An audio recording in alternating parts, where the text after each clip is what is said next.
Bonjour à vous, dans cette rapide vidéo, je voudrais parler d'un sujet qui me tient particulièrement à cœur, à savoir l'efficacité. Alors, en France, souvent, on a tendance à confondre efficacité avec présentéisme. Qu'est-ce que c'est le présentéisme? C'est le fait d'être sur le lieu de travail, de marquer son engagement par le fait de faire beaucoup d'heures. Est-ce que ça sert à quelque chose? Franchement, non. Déjà, il y a 3 raisons pour limiter le présentéisme. Première raison, c'est que la plupart du temps, ça crée du surengagement et donc une suridentification à son travail.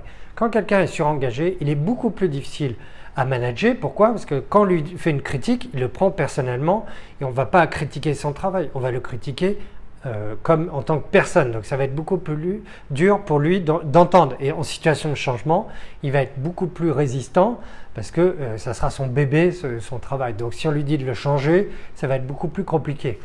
Deuxième argument contre le présentéisme, c'est le fait que ça va pousser les gens finalement à faire de la procrastination. Ils ont le temps, ils vont faire des heures. Donc pourquoi chercher la solution la plus efficace avec le moins de temps possible? Donc au final, ça ne va pas créer les meilleures innovations, la meilleure productivité. Le troisième problème avec ce sujet, c'est que les gens ont besoin de récupération pour être performants. Prenez un sportif de haut niveau. Imaginez qu'il ne soit pas professionnel, qu'il ne fasse pas attention à sa récupération. Il va se blesser, il ne sera pas bon en termes de résultats et puis il risque d'avoir un syndrome de surfatigue, de fatigue chronique, ce qui dans l'entreprise s'appelle le burn-out. Donc au contraire, on doit chercher l'efficience, c'est-à-dire la meilleure utilisation des ressources par rapport à ces contraintes. Ça veut dire quoi? On va chercher les solutions les plus intelligentes, on va chercher à travailler non pas le plus possible, mais le moins possible.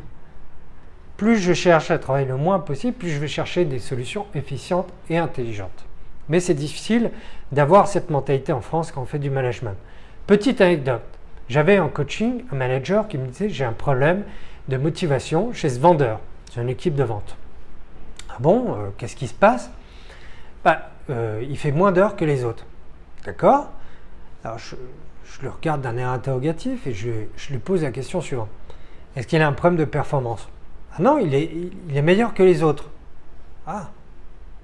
Alors je le regarde encore plus interrogatif et je lui demande, mais globalement, pensez pas que ça peut être une innovation, quelqu'un qui arrive à faire plus avec moins de temps?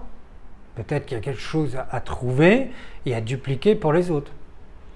Alors convaincu, on va faire cette enquête positive et au fil de l'eau, on arrive à trouver des solutions tout à fait intéressantes.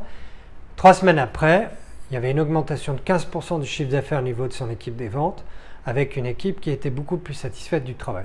Donc vous voyez, on a cherché l'efficience, c'est-à-dire finalement, comment je peux en faire le moins possible pour obtenir le même résultat, voire plus de résultats. Et ce temps-là, il me permet de faire plus ou de plus récupérer et donc de créer un cercle vertueux. C'est la même chose dans le management. Souvent, on doit apprendre aux managers non pas à faire plus, mais à en faire moins. Moins de temps en conférence, moins de temps en réunion ou lors des réunions, d'en faire moins, de faire plus simple, d'être plus dans l'efficience. Il faut sortir de ce modèle du leadership héroïque où on force le manager à faire des choses avec ce modèle de l'efficacité par le présentéisme, par la surcharge, par faire trop de choses. Non, cherchons la simplicité. Voilà, j'espère vous avoir convaincu dans cette vidéo. Je suppose qu'il y a plein de gens qui sont déjà dans cet état d'esprit. Moi, je suis persuadé, je reste positif qu'en France, ça va changer. En tout cas, c'est mon espoir pour plus tard. À bientôt!